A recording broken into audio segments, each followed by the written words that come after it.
I will speak in English. Today will be a very bilingual webinar. And so I will do the introduction in English so Johnny also understands. It's a huge pleasure, by the way, to have you here with us. I'm so glad that our agendas were able to combine well for this. And I'll just present you to the group. So Johnny is a wayfinder, a systems navigator, whakapapa and genealogical systems-centered designer, and he's going to explain what that means later. He brings together more than 30 years of knowledge and lived experience of serving community and in guiding and navigating a range of iwi, which means tribes or communities, also Maori community, and public sector organizations in New Zealand, working to achieve better outcomes with Maori people. He utilizes Matauranga Maori, which is a Maori knowledge systems thinking, knowledge and practice in navigating systems. He draws on a specific knowledge and practice of Matoka, which is lunar celestial cycles, and also Wakatera Waka, which is wayfinding navigation. And I'm sorry, I hope I'm pronouncing some of these correctly. And in designing Oranga Motuaka, which is self-determining well-being, kuras, pathways. So with Wanau, which is family, Hapu, which is sub-tribe, Iwi, which is tribe, and organizations. So we have many of those here today. Johnny has helped navigate a whakapapa-centered response to climate change within Tāmaki Makaurau, which is Auckland. It's the Maori word for Auckland, New Zealand, through the Tāmaki Makaurau Mana Whenua, which is the Indigenous Peoples Forum. And in partnering with the Auckland Council, together they worked to harness the benefits of drawing on Matarauanga, which is Maori knowledge, and Western science together to navigate a way forward for Tāmaki Makaurau Auckland through the co-development of a climate plan for Auckland, which is also Te Taruki e Tawiri. He has also worked with the Te Waiuru Iwi, which is a community of Te Akitai Ngati Tamao and the Ngati Teata, which are regions in New Zealand, in leading and underpinning the Punui Regeneration Program, alongside Auckland Council as well, and local boards, which is also focused on regenerating the ecological, social, cultural, and economic well-being of the Puhinui stream and its community. So yeah, it's, again, this rights of nature success story and really inspiring story that we'll lead in with Johnny's presentation. So I'll hand it over to you now, Johnny, and thanks again. Kia ora, tēnā koutou, e mihi ana ki ngā maunga, ki ngā awa, ki te whenua o Catalonia, e mihi kana mai Aotearoa kia koutou, nō reira tēnei te mihi, tēnei te mihi, tēnei te mihi. Kia ora everybody, just in my native language, I just want to acknowledge you all, the mountains, the rivers, the people of Catalonia, and from Aotearoa, New Zealand, and just really want to acknowledge the team for organising our webinar. It's I think just gone 5 AM here in New Zealand, and I understand it's about in the evening around 7 PM or so in Catalonia. So so I'm really grateful for coming together this evening, this morning, to start our conversation. I've got a presentation just to take us through, so I'll link us into that. And I need to talk slowly because New Zealand, Kiwi, we tend to talk very fast, but acknowledging Olga who's translating. And I think what's exciting is there's 4 languages, my native language, your native language in Catalan, and then using English and Spanish as the bridging language. And I think it's one thing that colonization has left us is for us being colonized by the British, English is becoming our bridged language for other nations that have had that experience of the British, let alone acknowledging other places around the world. So I'll just share our presentation.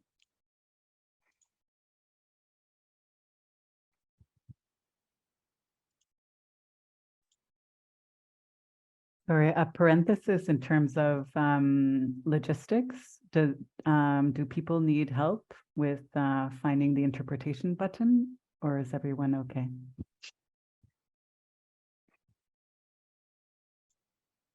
Okay, good.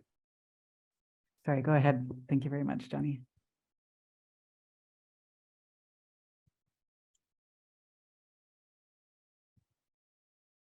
I te tīmatanga ko te kore, nā te kore ko te pō, ka puta ki te whaiao ki te ao mārama. Ko rangi nui e tui honei, ko papa tūanuku e takoto ake nei. Ko ara au a tamariki, he atua.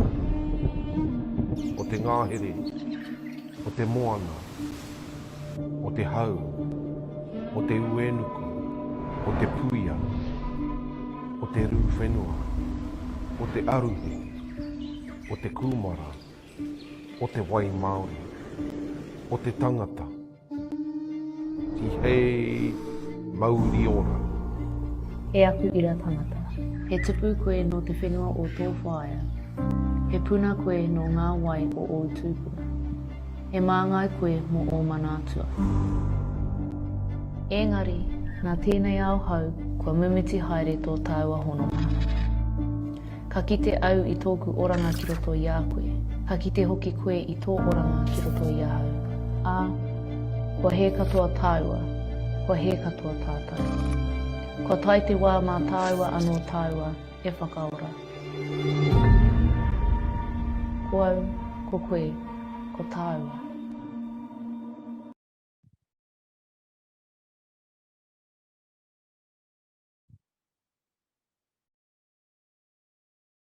That particular video was developed by a group of young people here in Auckland as part of our response to climate change.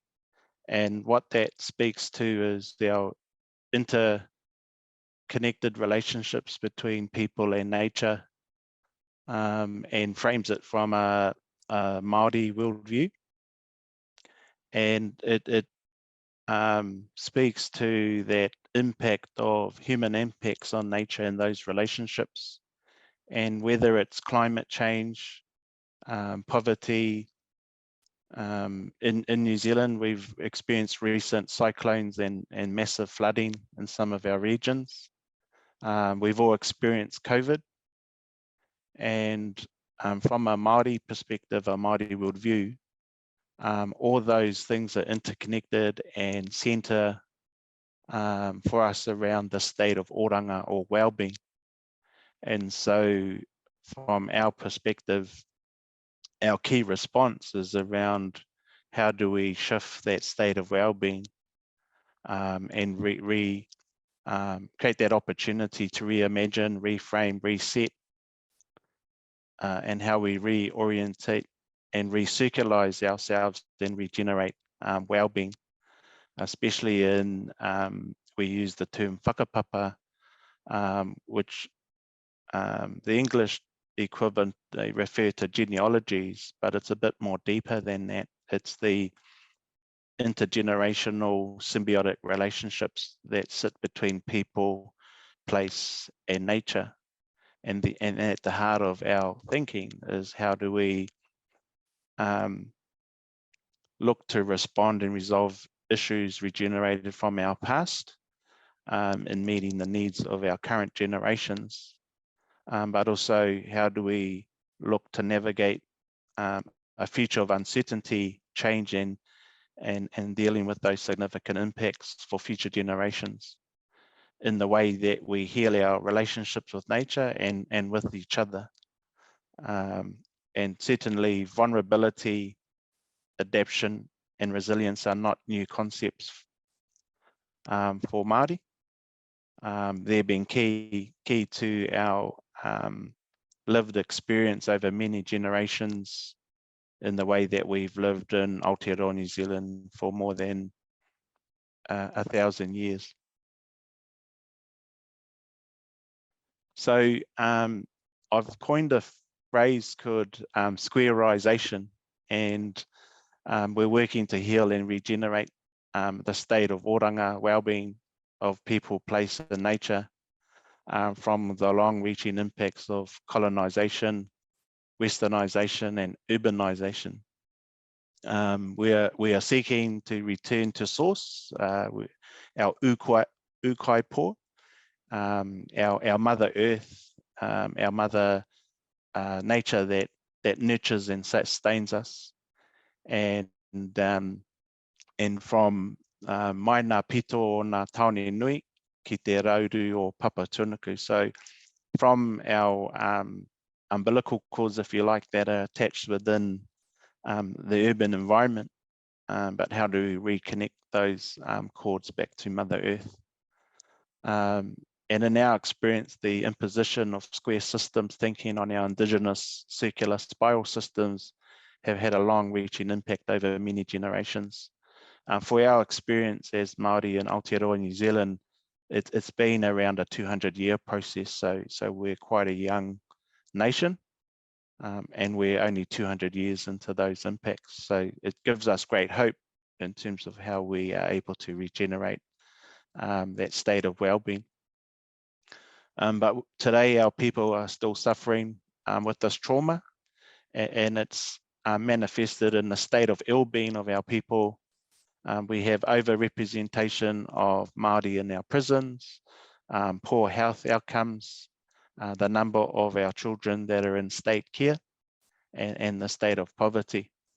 But that's also mirrored by the poor state of our bioecological systems across the country, the degradation of rivers and lakes.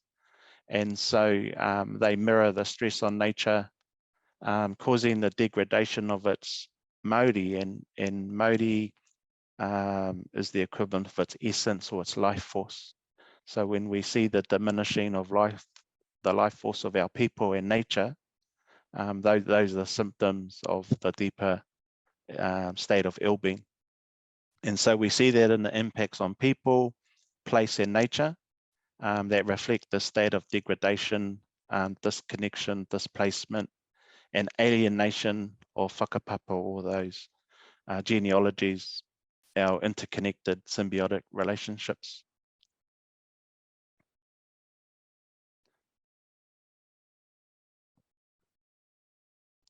And so the solution focus, if you like, is the regeneration or recircularization through our traditional mātauranga Māori wisdom and practice. Mātauranga Māori is a system of knowing, knowledge, and thinking, experience, and wisdom, anchored in a holistic philosophy, values, and beliefs where everything and everyone of the universe are interconnected through intergenerational symbiotic relationships. Māori knowledge systems have developed over 1,000 years of observation, applied learning, and practice within Aotearoa, New Zealand. But that's drawn from more than 50,000 years of knowledge and experience from throughout Mononui Kiwa, or the Pacific Ocean, and our other island nations. And then that's drawn from billions of years of memories and wisdom actually held in nature. So from our perspective, knowledge and wisdom is actually in nature, and it's through the regeneration of those relationships that we're able to restore the state of well-being. And if we take care of nature, we're taking care of ourselves at the same time. The other key we're observing and is what I describe as a shift and convergence of systems thinking. So there's two shifts and a convergence. And I describe sort of current Western systems thinking and practices is in a square sort of system. They're linear, extractive, patriarchal, and it centers on individual rights and interests. And what we're seeing is a shift towards Western circular regenerative thinking, and it's looking to regenerate the partnership between humanity and nature. And within the English context, they use the term commons, that shared space of connection. But we're also seeing another shift that's certainly happening in many indigenous communities throughout the world, is our response to dealing with the impacts of squareization, colonization, westernization, urbanization, and that within Aotearoa New Zealand, that manifests in a focus around rights and interests, treaty rights, legal rights, human rights, indigenous rights, customary rights, and cultural rights. And we're seeing again almost like a return in the utilization of Māori knowledge spiral systems that sort of manifest in a double spiral, which we refer to as takarangi. It's spiral in nature, it's intergenerational. It speaks about those interconnections through the term whakapapa. And what that also centers on are around our shared obligations and responsibilities, I guess around the guardianship and stewardship of those relationships between people, nature, and place. And what that creates is an exciting opportunity, and I use the term binocular. It creates like a binocular lens where we can draw on regenerative circular systems of the West together with circular knowledge systems of indigenous peoples. And at the heart of that creates this new view in our focus on well-being.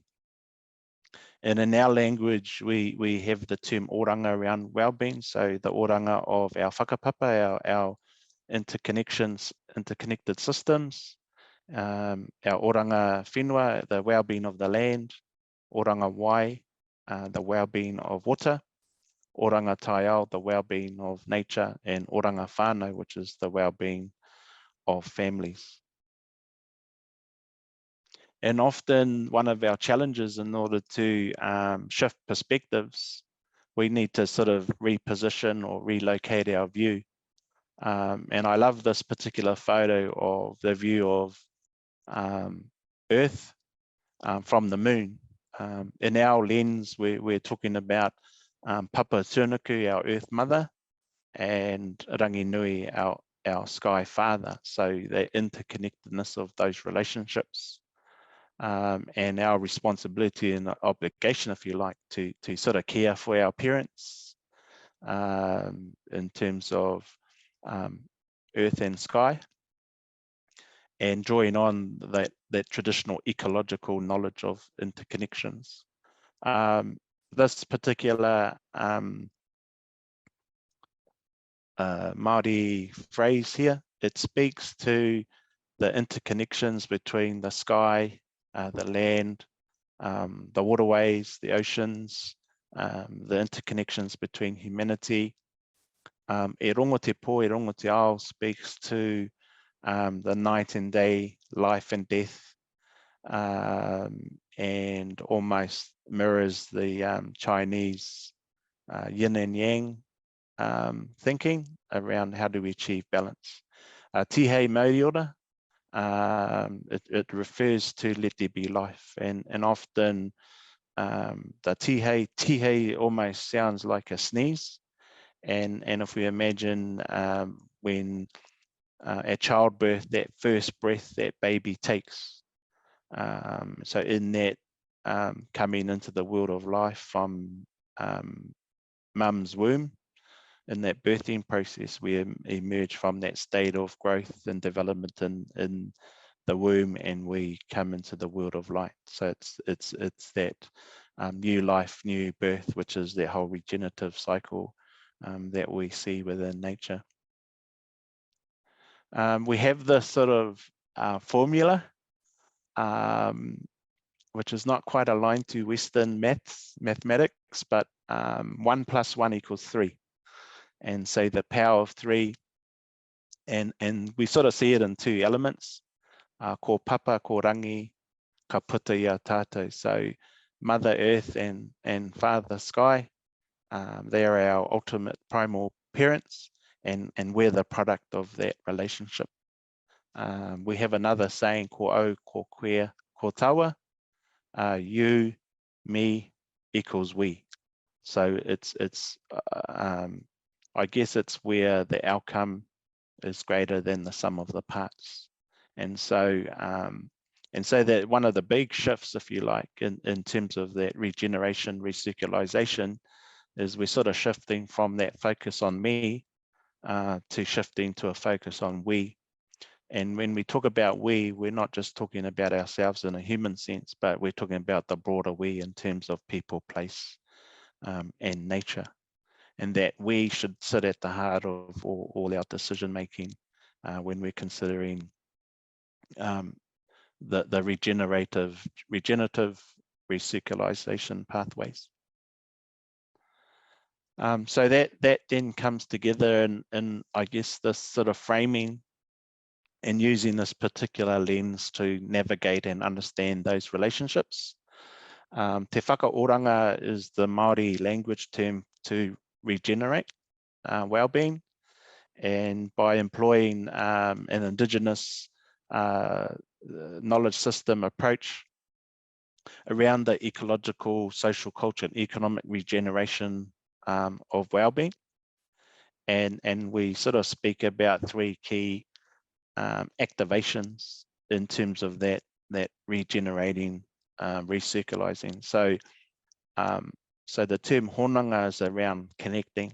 So how do we reconnect physically, spiritually, and mentally to nature, to place, especially where in our experience many of our people have migrated from rural areas into urban cities, and as an outcome, that urbanization process, we become displaced, disconnected from those relationships, and by reconnecting, we start to restore those connections and those relationships. Whakarauora is around how do we regenerate, and these terms of mana, tapu, and Māori. So mana is the honor, the prestige, the authority that we receive from being connected to the land and nature, and those elements have mana as well. The tapu is the sacredness, and I guess it's like, how do we manage those boundaries of care between people and nature? And Māori again is that regenerating the life force of place and water and certain human relationships. And we're looking to regenerate again those intergenerational, symbiotic whakapapa relationships between nature, people, and land. And then the biggest challenge and the biggest impact of colonization in our experience has been the imposition of Western time, chronological time, tick-tock time, and which is like an artificial creation, as opposed to nature's time, the seasonal time, the flow of nature, and within our worldview, we have 2 terms for time, and I understand the Greek have 2 terms for time. we use the term taima, which is a transliteration of the English word time, and te wā. And wā is about time and space. It's about almost where chronological time doesn't exist, and it may exist over eons. But within the state of te wā, it brings our past, present, and future together. It's almost occupies the same. And so, and during COVID and when we experienced lockdowns, and it may have been one of the, I don't think in the scale of our lockdowns across the world, I don't think humanity's experienced that type of lockdown since the Ice Age. And what we're able to observe and witness is why we were sort of locked down in home during that COVID time, we saw nature started to regenerate itself, and we saw examples of the increase of water quality in areas. Wildlife was returning to places and spaces. So that's one of our biggest challenges, is how do we shift that relationship with time? And by reconnecting, regenerating these relationships between people, place, and nature, it creates that opportunity to regenerate our well-being. In recent years in Aotearoa, New Zealand, there's been some significant movement around the recognition of the rights of nature and the creation of what we call legal personhood or legal personality. And we've had 3 recent examples. Earlier this year in March, the tribal peoples in the region around the Taranaki Maunga, they've entered into an agreement with our New Zealand government, where the ancestral mountain of that region has been given legal personhood, and the government and the local tribes have entered into what I call a shared care or co-management relationship around the care and protection of the mountain and related areas. And then 2 similar examples are with the Wanganui River in another tribal region, where the river has been acknowledged with its own legal personality, and again a similar shared care arrangement. And within central part of the North Island, Te Urewera, which is part of my ancestral homeland through my mother, in 2014 we achieved an outcome of the legal personality with that area, and then the shared care arrangement between our tribe and the government. That agreement was signed in 2014, but it took 3 or 4 years on the back of 150 years to get to that point.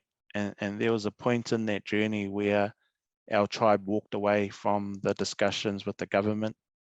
For a time, that area was treated as or known as a national park. The government offered joint management of a national park. However, we didn't agree to that because it wasn't a park from our worldview, it was an ancestor. And so we couldn't manage an ancestor in that way. So we walked away from discussions for about 18 months, come back together, and the deadlock was broken by this establishment of the concept of a legal personality and the rights of nature. And that shifted the whole relationship, where we moved from a bureaucratic joint management of a park to a shared care arrangement of our ancestor. And when you start to shift the point of the relationship and connection, it created this triangle of the relationship between the New Zealand government and our tribe alongside this ancestor, if you like. So it created this triangular relationship and not just a bilateral one. And I use the analogy of, I live in a 4-generational home. My mum is 82. And alongside myself and my siblings, we couldn't co-manage my mum in that sense, but we can have shared care of her in terms of the care she provided us in our upbringing and how we reciprocate that.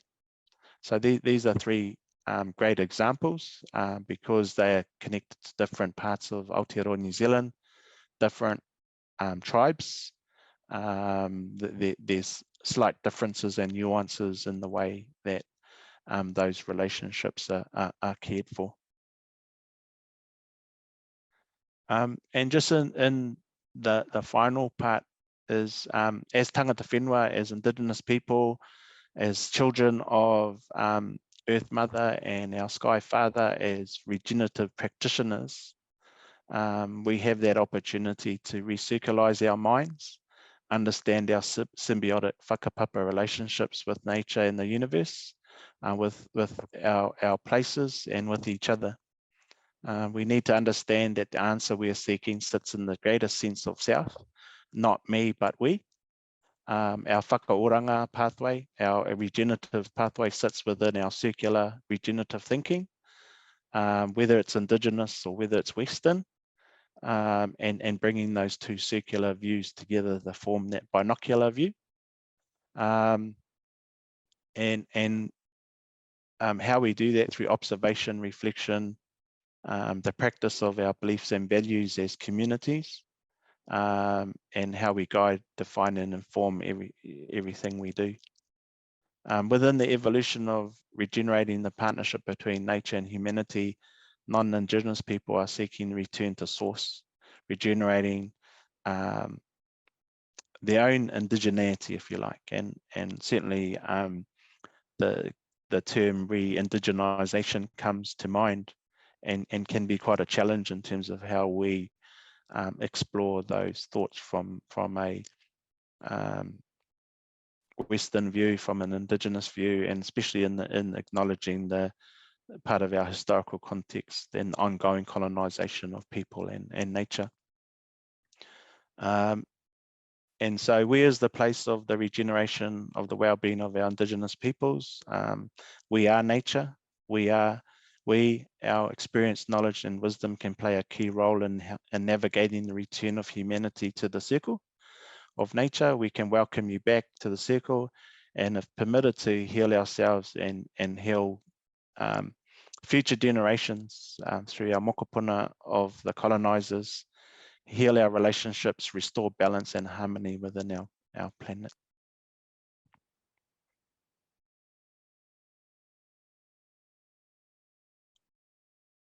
And it's in my language, tēnā tātou katoa, mihi kawana kia koutou. That's a picture of one of my ancestral mountains of my Ngāti Siata people in Auckland. It's a little remnant of a place that was quarried to build the railway lines and the motorways of Auckland. But it's still significant spiritually for our people. It's where our ancestor, who our tribe is named after, who was a woman, was born there. And so we just still acknowledge our mountain, our river, and our people as a means of affirming our connection to place and our identity. So I'm gonna just stop our presentation there and happy to take some questions. Okay, thank you so much, Johnny. That was a very rich and inspiring presentation, and thank you so much also for sharing that with us. We honor that. So this is the kickoff webinar for the first ever festival for evolving democracy in Catalonia. It's called iltir, which is the ancestral Iberian word for community. And so, you know, we have many people here that are gathered because they're really, really interested in both rights of nature and also governance. But maybe just to follow through with what you were mentioning right now in terms of this relocalization or re-indigenization, knowing that that can also be a loaded word. You're talking about recirculization, right? So to give a context here, the peoples living in the Pyrenees, it's been a long time since there have been indigenous cultures here that had a deep relationship with land and sea. Obviously, we're right by the Mediterranean Sea, as you are with the ocean. Our communities still struggle with square thinking. So it's not easy to transcend so many years of colonization. In Catalonia, it's even difficult trying to remember how many cultures have colonized the people in what is now known as Catalonia. In Canada, where I used to work, the Mohawk people talk about Agwenia Te Urewera, which means all my relations, as this holistic concept. And I know that you're referring to something very similar, which is the whakapapa. I was wondering how you see this process of, embedding or circular thinking and helping, communities reconnect to place as kind of perhaps that starting point to be able to do everything else that you've been sharing here. If I can start with a Māori saying we have is that humanity may perish, but the land remains. And the key really is around the relationship back to land and that sense of place and connection. And in some recent work, and you referenced the work we're doing in the regeneration of a catchment in part of Auckland, the Puanui. It started out as like a stream restoration project and a community development. When our tribe was invited to be part of it, we sort of flipped it on its head. And what we talked about is you can't regenerate the state of well-being of community if we're not helping regenerate the state of the well-being of the stream, because they're interconnected. And when we went through part of our learning, our discovery phase, at the mouth of this particular stream, we discovered that the geological formation was just over 20 million years old. Our tribal narrative, our human narrative, only sits in that location for 1,000 years. And so, so when we think about whakapapa or those intergenerational connections, it's not just the human whakapapa, it's the whakapapa of the land, the water, and and so it's and I use that term, that reconnecting, especially where many of our people are living in the city, surrounded in concrete. But the earth still sits there underneath all those things. Our streams still flow, even though they might be piped. And so, so in a way, it's how do we start to reconnect, relearn about those cycles and systems of nature to re-anchor ourselves, to relocate ourselves in that way. And certainly, in the mountains or in the more rural areas within Catalonia, where you've got families that might be 2 or 3 generations living on the land, being of the land. So this is where we also think about that transgenerational, intergenerational thinking, because what we've learned is that we need at least 3 generations working together to regenerate those connections and memories, because our lived experience, their knowledge and wisdom, we need to be able to help guide, and then also ensuring that connection back to our young people. And one of the challenges, and we see that in the climate action and the young generation challenging the older generation, in some cases blaming them for their poor behavior in creating the situation. That sort of millennial sort of behavior. But what's really important is how do we reconnect those generations? Because we need that energy of our young people to push boundaries, but we also need the wisdom of our elders to help anchor us back to place and those holders of memories. The other key learning for us is that knowledge actually sits in nature, and most Indigenous knowledge systems have been generated through thousands of years of observation, transfer of knowledge and practice over generations. So, and despite the disconnection, displacement from some of those memories, that we can actually start again, if you like, and regenerate that by re-anchoring back to nature and allowing nature to guide us. And that's one of the challenges of, if you like, moving from a human-centered view to a nature-centered view. And certainly my learning and appreciation of Western thinking is this, and I guess this comes from the Enlightenment period of the 1700s, this belief that man, and I use that term man, being a patriarchal term, man is separate from nature and man having control over nature. That's the problem. That's the mess that we got in, you know, so it's shifting that. And I think certainly from an Indigenous worldview, we just have a belief that we are nature. We are, you know, we're part of that family. And so how do you treat your family in terms of being able to regenerate that state of well-being and also healing, you know, because, you know, it's, and the climate crisis we're facing is nature will continue on without humanity.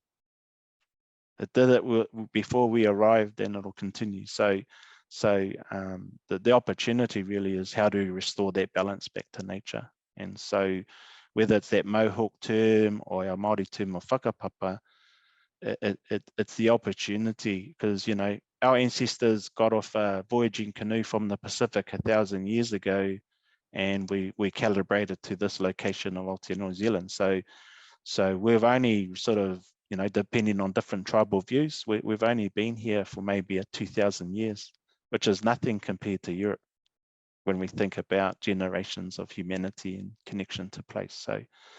So you know, we're at the young end of a nation. You know, we're only sort of 200 years old.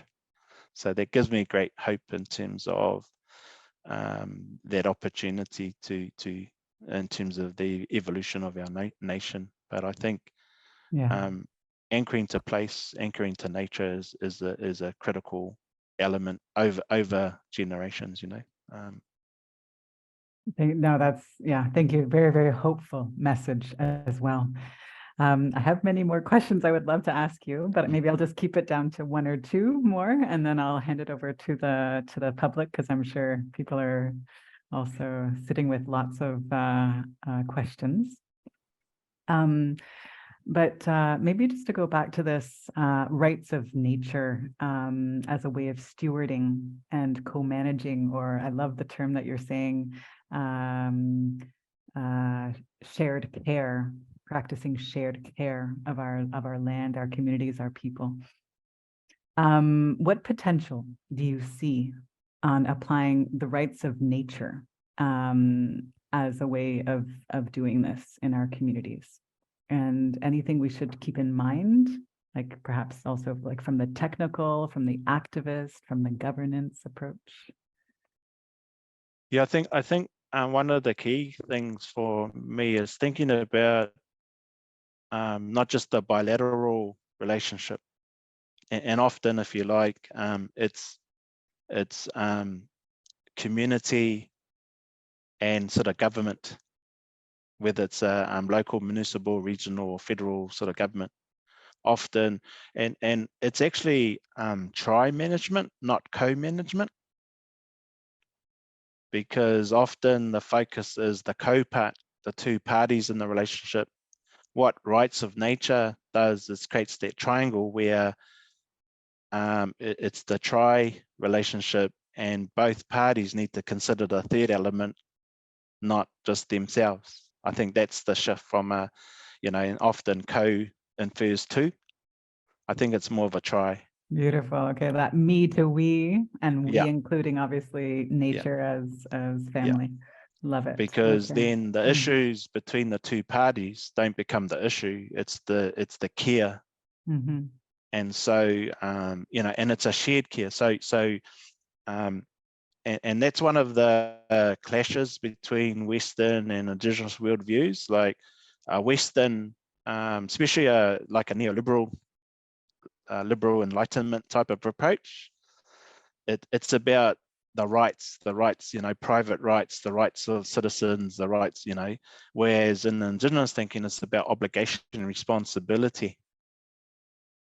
So instead of trying to get caught up on my rights and your rights and how do we recognize those, it's actually taking a step back and talk about actually we both have obligations, responsibilities to the well-being and the care of whatever the focus of what we're talking about, whether it's a mountain, a river, even a people's, you know. And so if you like, it's stripping back to what are the fundamental principles that will anchor the shared care relationship, not getting caught up in the legal language of rights and interests. Yeah, no, that you know, those are really square terms, but thinking about what our circular language and circular terms to anchor, what are those first principles, and especially around the localization, the relocalization is who are the stewards that are closest to that location or place.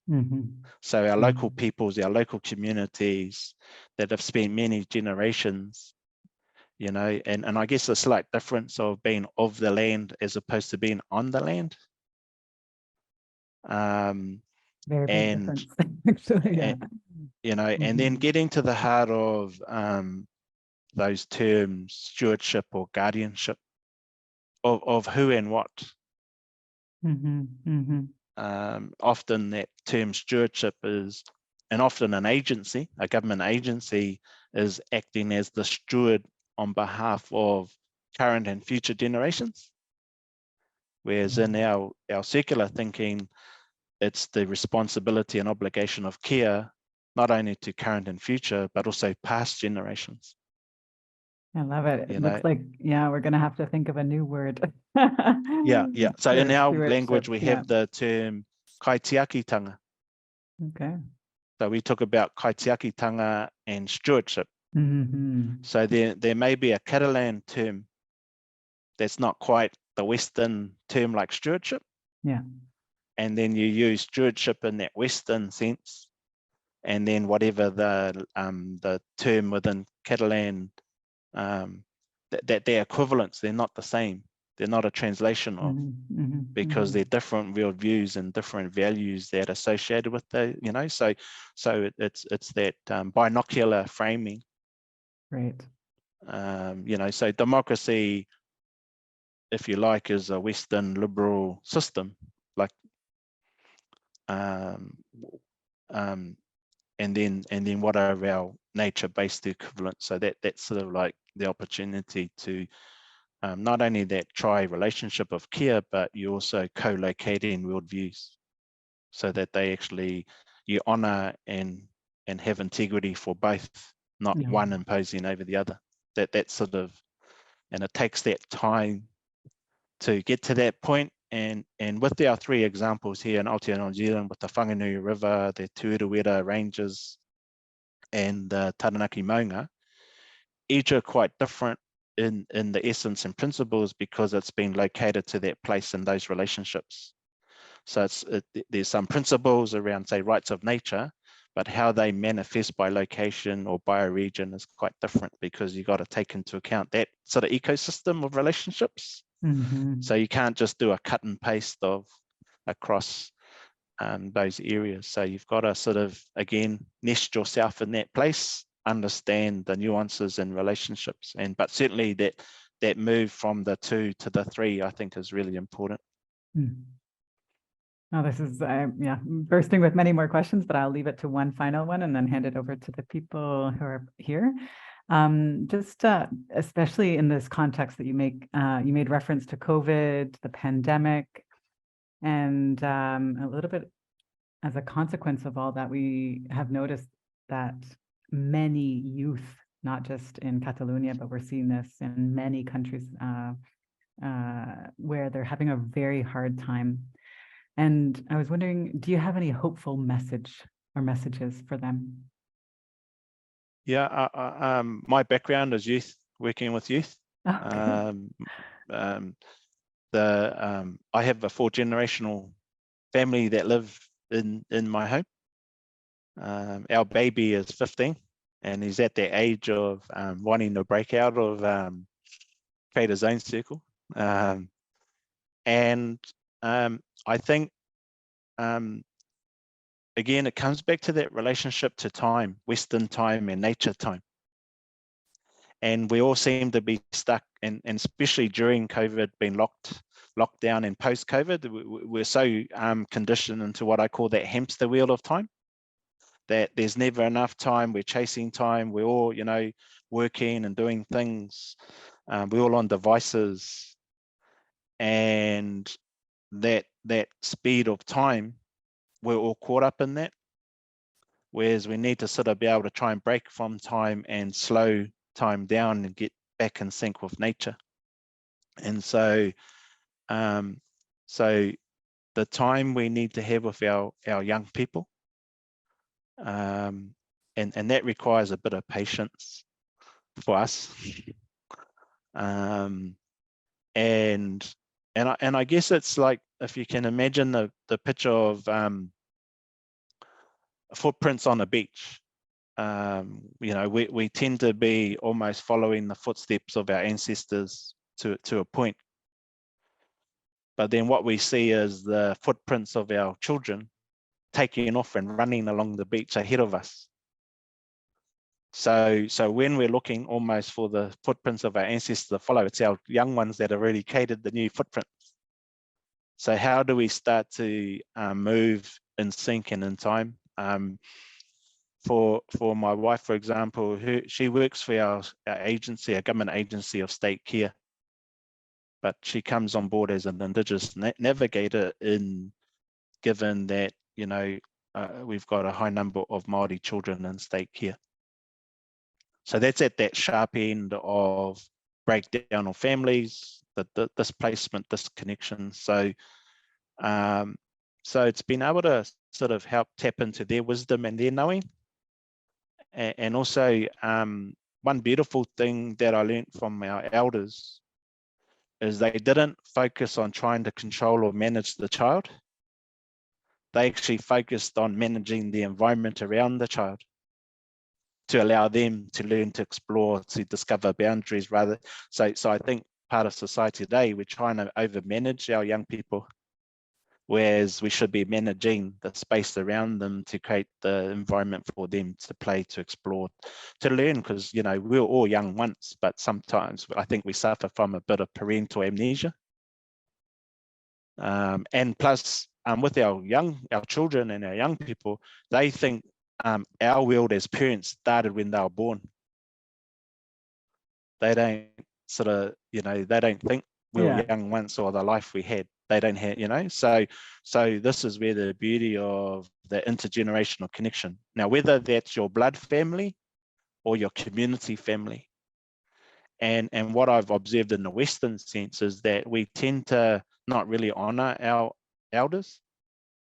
They work, retire, whereas in our culture, our elders are always working, not in a employment job sense, but serving our people and community.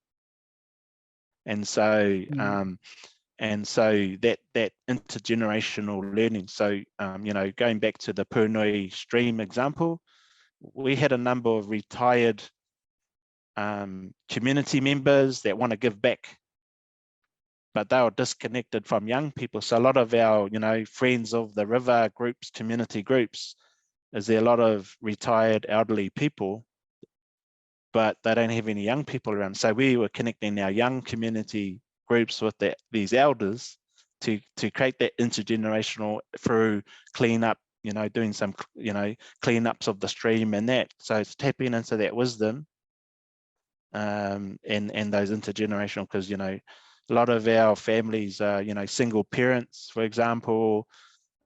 Dad's not around. So how do we regenerate that sense of family through community, and certainly that idleness, if you like, that boredom leads to people wanting to play and explore in other, sometimes in negative ways. So how do we help channel that energy and bring families, communities together, and being able to do that in a way that we're reconnecting to places and spaces and nature in that way. Yeah. No, thank you so much. Wow. There was many stories also in that response, and I'm really grateful for the intergenerational approach that you took to answer that question as well. Thank you. Well, I mean, thank you for, such a really, really rich presentation and answering the questions. We did promise half an hour of question and answer period for the participants, so I'm going to hand it over to them, but I have a couple questions if people don't have any to throw out as well. But thank you again very much. So we have a very nice crew here today. I don't know if anybody has, oh, perfect, Gerard, awesome. And if you want to ask in English, you can, or in Catalan, and I can translate to Johnny.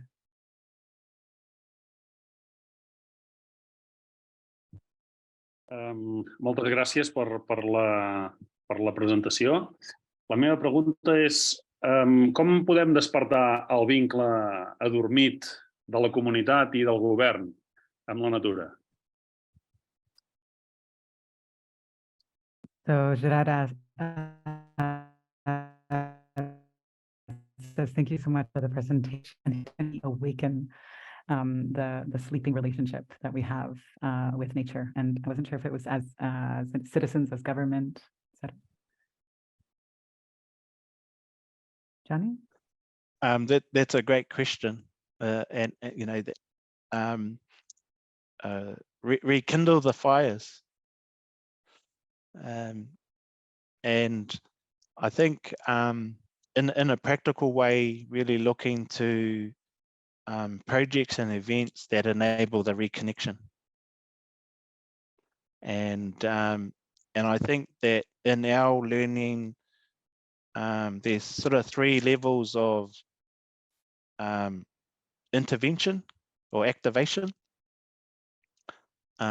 So while we're working at a systems level to try and move from square to circular, we also need to work at 2 other levels at the same time. And it doesn't mean you have to do that all by yourself, but it's how we coordinate that activation. So thinking about firstly at a systems level, so in a basic context, moving from square to circle, that's and what does that look like? And we need to be really clear on our destination and almost imagine what will we see, what will we feel, what will we hear when we arrive, because we need to know actually when we've arrived, not just a goal to get somewhere. So that systems, we then need to locate to place, anchor to place. And what we've learned is a catchment creates a place to connect to, like the way water flows, a river catchment. The cycle of water is a whakapapa in itself. From the sky to the land, to the sea, back to the sky, and it returns.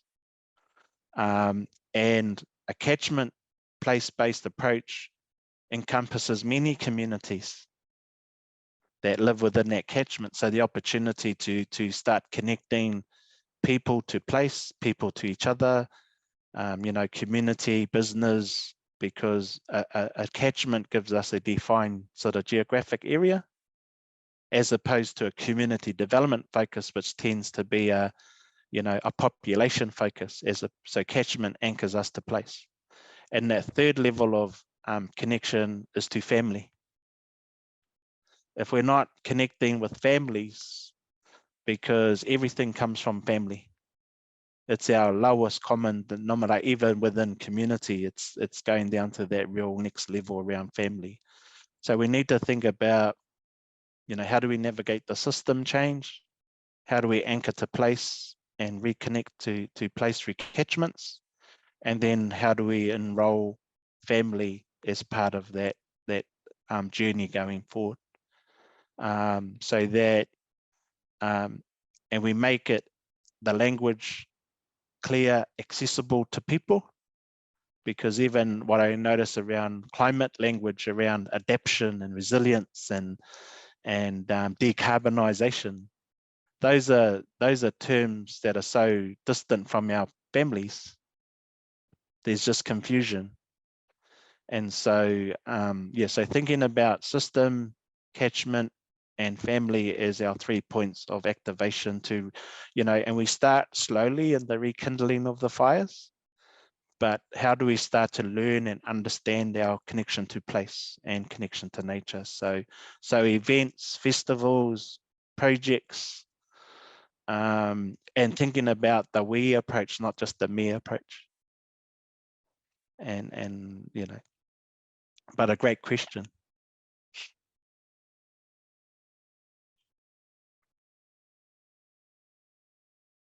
Oh, sorry. Thank you so much, Johnny. There was a lot in there. And maybe I'll just make a connection. You say celebration and events. So of course, next week, we're going to be doing the in-person part of the festival. And we named it festival precisely for that reason as well. We don't want it to be a boring conference on evolving democracy. We want celebration. So there'll be music, there'll be informal spaces, and this bioregional or catchment approach as well is something I'm really excited that you're mentioning. It's linked to this, governance. Does it have to be at the municipal level? Or can it be at, this catchment level that you're talking about? And I think there's a lot of potential there. I'll pass it on to somebody else if si algú més que té una pregunta. Sí, Prudent.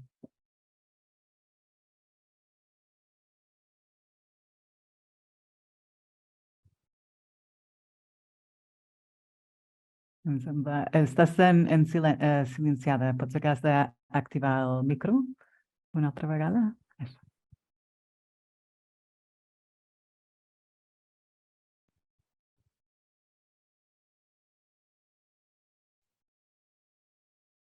Ara, no, sí, quasi. El tenies. Una altra vegada? Això. Em sentiu? Ja, ara, perfecte. Molt bé. Bona tarda. M'he incorporat una mica tard, però perquè esteu dient, volia plantejar 3 qüestions molt breus. Una, per què de les dificultats a vegades de reconèixer-nos amb capacitats de canvi molt més grans de les que ens semblen, no? Aquesta dificultat que tenim nosaltres sovint per millorar situacions o conflictes o dificultats per les quals tenim més habilitats de les que ens semblen, no?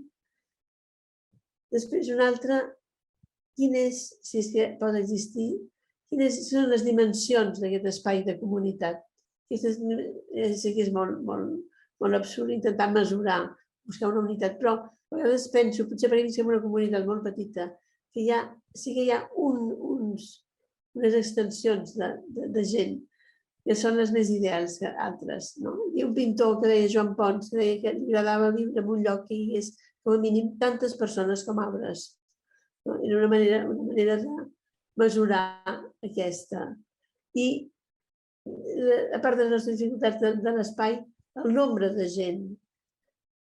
Quin és el nombre ideal d'una comunitat perquè ens coneguem tots, perquè puguem desenvolupar uns processos innovadors. I, per descomptat, si una de les fórmules segures que hem d'adoptar o hem de redescobrir és la convivència entre grans i petits, entre gent de totes les generacions. Ok. Sí? Sí, ja està. Molt interessant. Moltes gràcies. Johnny, do you want me to translate? I don't know if Olga was translating, but I wrote it down. So there were Yeah, would you like me to translate? I think Olga was translating into English Okay, for me. perfect. So, Okay, so she's I'm wonderful. Okay. using the interpretation. Okay, So super. what I got from that was, how do we measure sort of movement progress? How do we enroll our young people in the journey? That's a really important question. And I think at a fundamental level, in terms of how I sort of look at navigating horizons of well-being, we need to, and what we're doing is thinking about how do we look at the state of well-being in terms of people, place, nature, and so not only what we measure, but how we measure. And I think there's sort of three sort of elements that we want to look to. One is, how do we measure impact and benefit of what we're doing to activate? How do we gauge or measure movement and progress? And also, how do we learn and adapt as we go? So if you like, and what we're doing here is we're applying 3 or 4 methodologies of measuring in a circular way, not just a linear reporting, because often reporting is on past action. And so, and the fourth one is, because in a Western sense, it's about managing and mitigating risk. But in our Indigenous, we don't have a term for risk. If we were too risk adverse, I don't think our ancestors would have got on a voyaging canoe to come to Aotearoa 1,000 years ago. So, and when we're looking at those multiple horizons, we're looking to the past, where we are today, and then also looking to the future. And so that fundamental question is, how do we know where we are in relation to where we've come from and where we're going? So it's that like a journey. And so how we can map that out. Often in the Western thinking, they only look at current state and the future scenarios. Whereas in regenerative, we've got to look to the past to learn and understand, how did we get to where we are now? And what's exciting is that when you create space for young people to be involved in that, and because what's really magical is when you're seeing our elders together with our young people, because our elders remind them that they were young once and they're still young at heart. The other thing is really looking to what are the indicators of well-being that's anchored in place, to nature, to people, and if you like, governments are good at measuring a whole lot of things, but it's been able to identify what are those things that matter to that bioregion, to that catchment, to that community. And if you like, it acts as a compass to help navigate your journey, your pathway. And so, so having, I guess, some frameworks or lenses that you can apply, but you've got to calibrate that to that local, to the anchored in place. And over time, they'll indicate to you on how well your journey is going, but also what is the change in the state of well-being. And in that broad framework, thinking about what are the indicators of well-being around your people, around place, and around nature, and how that works together to create that lens of understanding. And again, how do you make that accessible to community? And we've got some projects with our young people here in Auckland where they're the ones that are doing the measuring. They'll go and do the water quality sampling. So they're engaged in community science, supported by universities, supported by some of our government agencies, but instead of the scientists always doing the measuring, it's activating community and empowering. So we had a group of young people with a university that developed their own water quality measuring toolkit, which now is getting produced and being used in other communities. So that innovation, that creativity can be tapped in our young people, but they just need that little bit of guidance and collaboration. And so in New Zealand, we use the term community scientists or citizen scientists, where they're the ones that are the, in the area that are part of the work, not just someone coming in from the outside doing some measuring and going away, and then a report gets produced that they don't even understand. So again, it's how do we bring the we together, not just the me. That's beautiful. Thank you so much, Johnny. Gracias, Pruden, por la pregunta.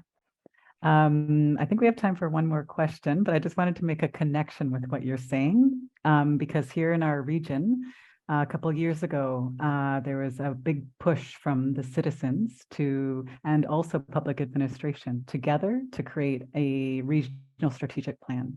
So over 6,500 people participated directly to create this Fem Garrocha strategic plan. And actually one of the elements in the environmental section is on citizen science. So it's really exciting, like, to see, how it's, already in place, it seems, and led by youth, which is just fantastic. Wonderful story. I see one hand up, Esther, and then we'll see how much time we have left before closing. Esther?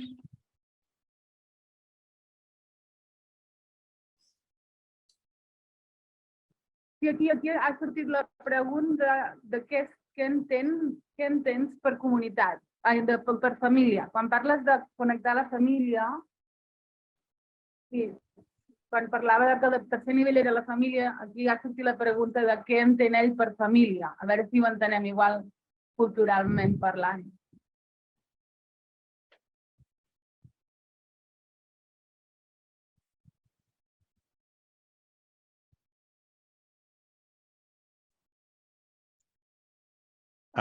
That's a really good question in terms of what do we mean by family.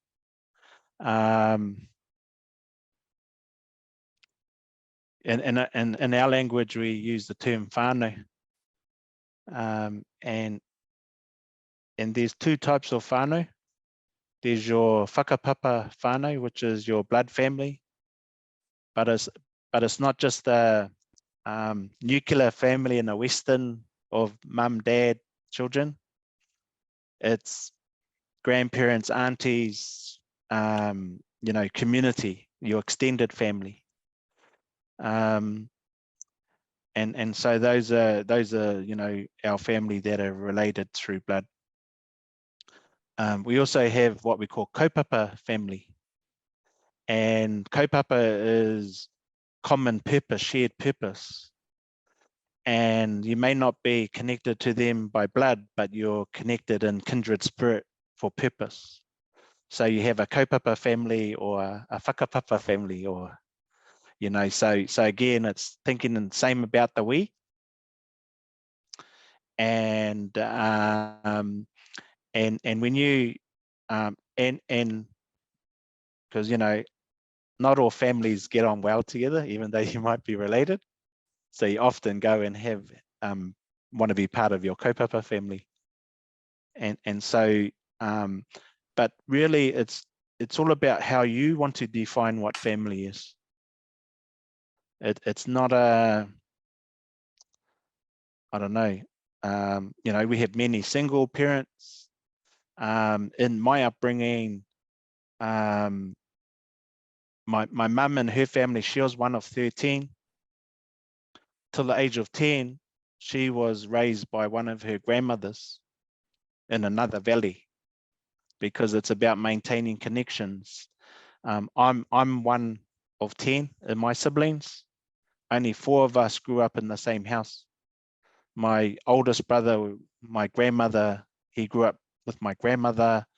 Other siblings were my mum, my aunties and uncles. And even now, within my siblings, we share our children.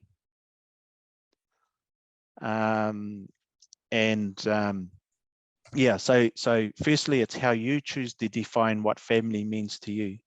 But the state of family is about that connection, that shared purpose of being together, the support, that shared care. And I think, you know, again, a circular way of defining family as opposed to a square way.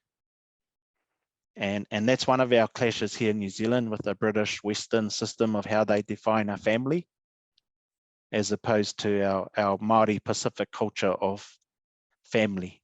And often that clashes. It manifests in the way houses are designed.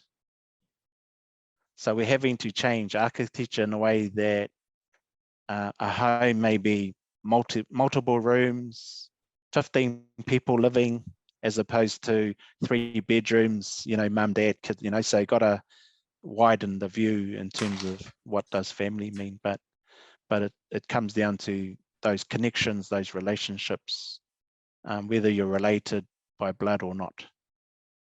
So, yeah. Very inspiring, and I saw lots of nodding with the kaupapa family concept. If it's a short question and a short answer, we can do one more. Kata, Oi, and Mireia, goodness. Yeah, because we only have a couple more minutes, and we do have to end right on time for Olga, and also to say thank you as well. Kata.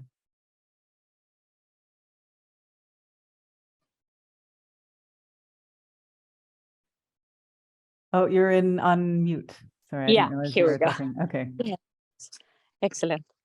Thank you, Johnny. That was a lot of nourishment for the heart and the mind. And I just had a very brief question about daily practices for connecting to the land, to the place, and daily practices to reconnecting. I really was touched by what you said of the 3 times collapsing, how present, past, and future can be together in one, what I felt the lived experience. So if you have any daily practice, even if it's minimal, to touch that, to practice with that. Thank you. Thank you, Kata. Yeah, I think in the daily practice, it's and depending on what environment, if you're in an urban environment or, you know, in the rural, close to the water, this is the work that we look to in terms of using the lunar celestial calendar as opposed to the Gregorian calendar. And so our clocks of nature, so the lunar cycles, we use a 30-day lunar cycle, you know, building up to the full moon. But each of the days create different sort of conditions, if you like. And so, you know, the full moon phases are like what we call optimal performance, where those are days you want to reach for the stars.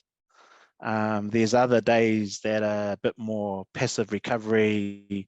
We seek the quiet, the solace of whether it's the coast or the bush. So one of the things that we do to help reconnect people back to nature is we do like 90 days, 3 months, which are 3 lunar cycles. And every day for 90 days, you need the same time of them, and morning is the best time when things are waking up. In the morning, in the same location. So if you've got a local park or a place, so at the same time every day we go for like a 30 or 45-minute walk. And what we're doing is just observing.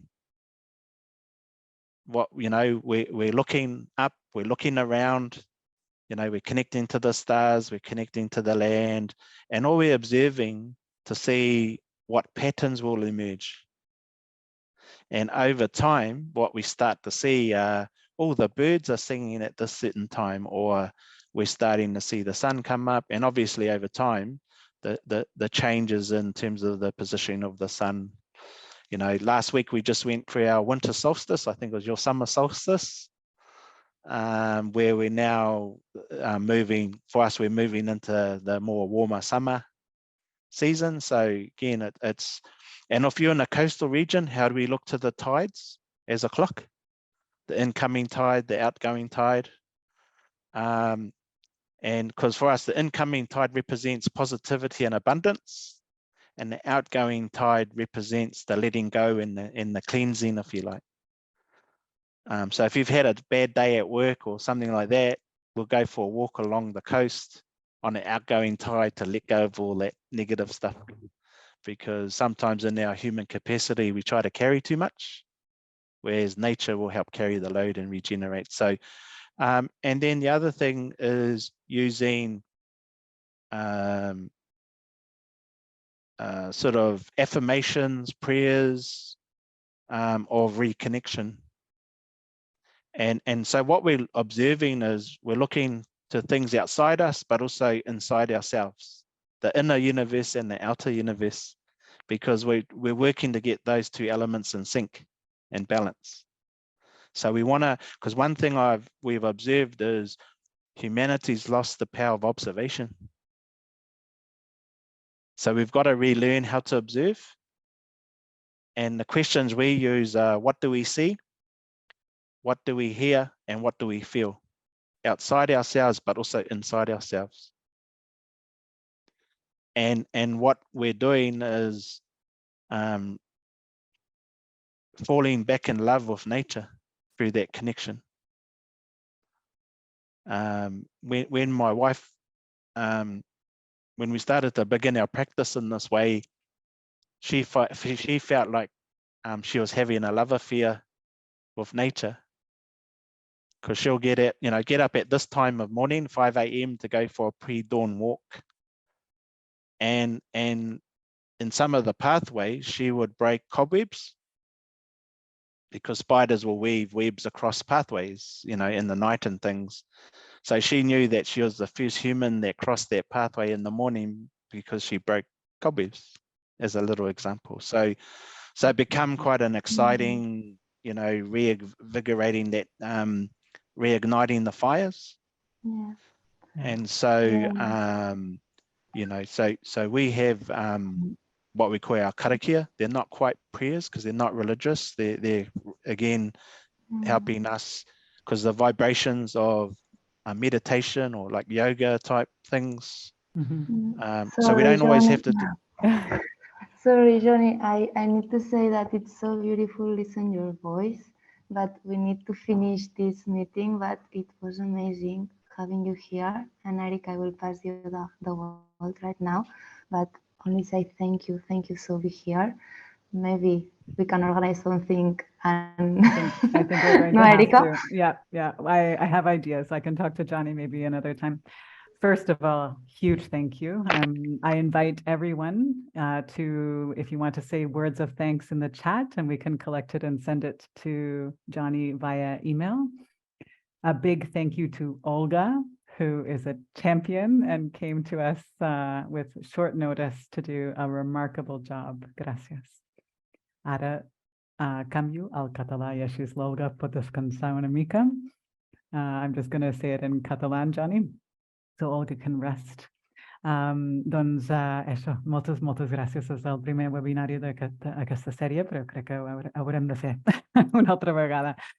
Demà hi ha Daniel Wall, doncs, per parlar una mica d'aquest pensament sistèmic des de la regeneració, però des d'una perspectiva més occidental. I el dijous tenim Eva Clayton de la comunitat Nisga'a de Canadà per parlar de governança, no? I és la primera dona indígena per liderar la seva comunitat al nivell de presidència del Consell Tribal.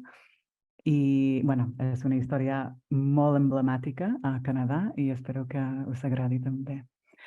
Doncs això, moltíssimes gràcies a totes. No sé si, Carla, hi ha algun tema tècnic que has de comentar també, o Àlex? No? Ok, doncs, i també moltes gràcies, Àlex, per tota bueno, tota la feina així tècnic i Carla i Alba també per la idea.